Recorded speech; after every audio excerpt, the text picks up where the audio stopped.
आज म तपाईलाई B.Ed सेकेन्ड इयरको यो readings for the new horizons भन्ने सब्जेक्टको चाहिँ आज म तपाईलाई युनिट 8 को अल 4 लेसन्स यसमा चाहिँ युनिट 8 मा चाहिँ 4 वटा लेसनहरु रहेका छन् र यिनैको लेसनहरुको आज म तपाईलाई चाहिँ मेन पोइन्ट्सहरु आज म तपाईलाई चाहिँ शेयर गर्ने छु। यहाँ तपाईहरु हेर्न सक्नुहुन्छ यो लेसन 1 मा चाहिँ रहेको छ when every minute would matter Jon क्राउकर।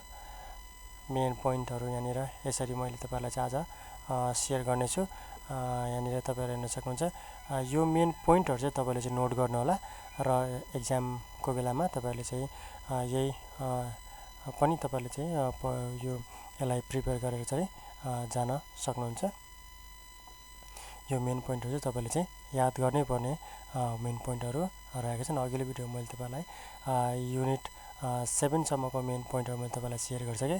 आज म तपाईलाई युनिट 8 को चाहिँ यो मेन पोइन्टहरु आज म तपाईलाई शेयर गर्ने छु। This text is about the hiking experience of John Crocker during his climbing of the highest peak of the world, Mount Everest, Nepal. He shares both adventure and fantasy during his hiking. Not sufficient oxygen, weeks of violent cough for long hours, not sleeping are the major challenges he faced during his hiking. He also describes how the climbers have to stand like traffic jam for climbing of the Mount Everest. He shares his good experience and matter of pride in putting the flag up in the top of the world. He reflects on the mountaineering people climbing, celebrating at the summit, unaware of what was to come. Crocker criticizes the growing trend of commercialization of man's adventure and death. यो चाहिँ टेक्स्टमा भएको चाहिँ यो चाहिँ main पोइन्टहरु तपाईले चाहिँ याद गर्नुपर्ने कुराहरु मेन पोइन्टहरु रहेका छन्। यो तपाईले चाहिँ याद गर्नु होला। त्यसैगरी अर्को रहेको छ यहाँनिर डेथ भ्याली एडवर्ड एबेको।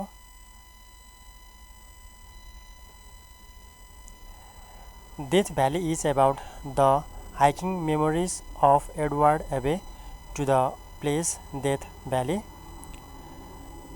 Death Valley is considered one of the most inhospitable places of the earth.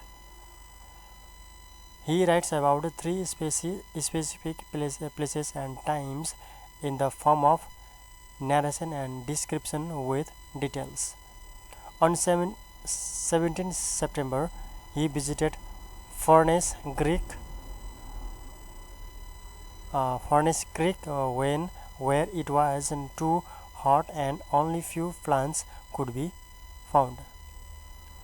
On 22 October, he visited Telescope Peak, which was the most barren hill of North America. On 30 November, he visited Echo Canyon and opines that it is a hard place to love. In that valley, all living things, plants, animals, and humans live in the mercy of extreme weather, climate, rainfall, and heat and wild topography. The people's lives are compared to that of mammals who struggle against the extreme climate like other animals that live in Death Valley. The writer fascinates with the beauty and terror of everything he finds in the Death Valley. यो चाहिँ main point death valley भन्ने यो चाहिँ लेसनको चाहिँ यो main point रहेको छ। त्यसैगरी अर्को छ लेसन 3 को Kenya on a horseback and Jones भनेको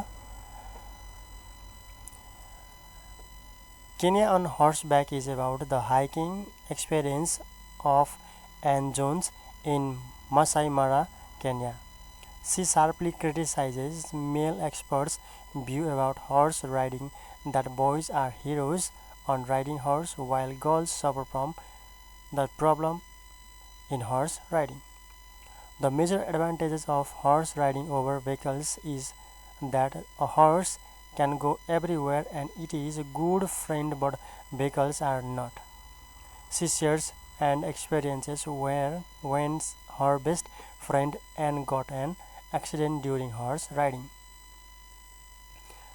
She also describes the condition of women of Masai Mara who are mostly uneducated and putting leather house from early morning to the late evening.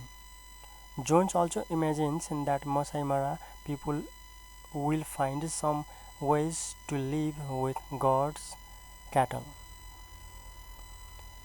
यो चाहिँ अर्को main पोइन्टहरु रहेको छ Kenya on हर्सब्याक भन्नेको त्यसैगरी अर्को तपाईहरु हेर्न सक्नुहुन्छ यहाँनिर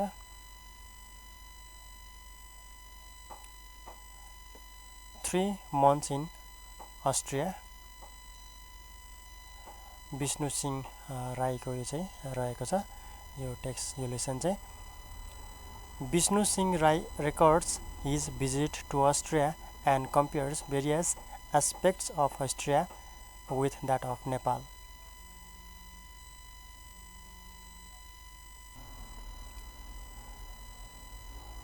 He sharply attacks the deteriorating family values in the West. The mechanical life in the West was suppressed the human relations and emotions.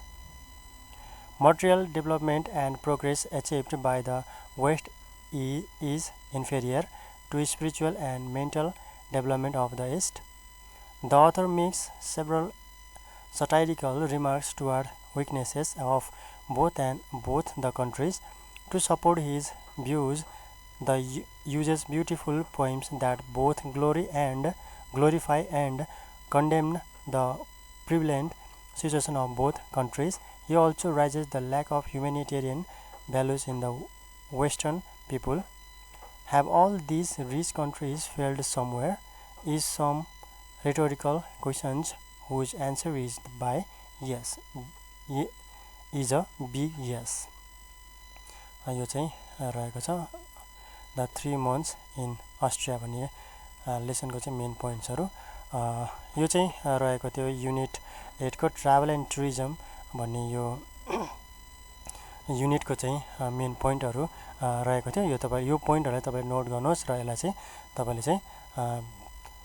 तपाईले यादै गर्नुहोस् हुन्छ यो थियो मेन पोइन्टहरु आजलाई यति नै आउने समयमा अरु बाँकी रहेको लेसनहरुको युनिटहरुको म तपाईलाई यसरी नै मेन पोइन्टहरु चाँडभन्दा चाँडो म तपाईलाई चाहिँ शेयर गर्ने नै छु तबसम्म मेरो भिडियो तपाईले लाइक गर्दिनु होला शेयर गर्दिनु होला र अहिलेसम्म पनि मेरो च्यानललाई तपाईले सब्स्क्राइब गर्नु भएको छैन भने मेरो च्यानललाई तपाईले सब्स्क्राइब पनि गरिदिनु होला